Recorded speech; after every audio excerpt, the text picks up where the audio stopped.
Ah, j'aime bien cette crème. 20 € seulement? C'est que ça doit pas très bien marcher. Qu'est-ce que je peux rajouter pour que ce soit vraiment efficace?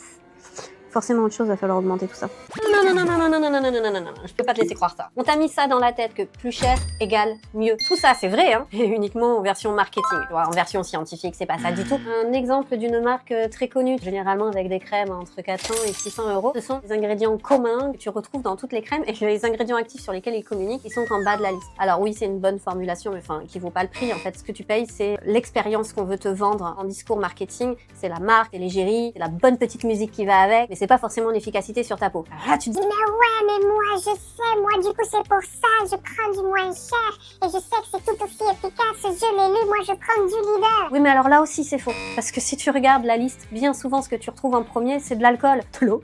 La vérité, c'est d'avoir le bon ingrédient actif, mais bien positionné dans ta liste, et c'est de voir la formulation complète. Parce que toi, tu vois un ingrédient actif, il est marqué sur ton paquet, tu te dis, Ouais, cool, c'est cool. J'ai vu que le niacinamide c'était très bien pour ma peau et là c'est marqué niacinamide dans le packaging donc c'est génial. enfin, le niacinamide, s'il n'est pas en premier et si la formulation ne le soutient pas derrière, ça ne sert à rien. Et c'est ça la vérité. Moi, je veux que tu arrêtes de te laisser influencer par tout ce qui est marketing et que tu saches vraiment ce qui est bon pour ta peau.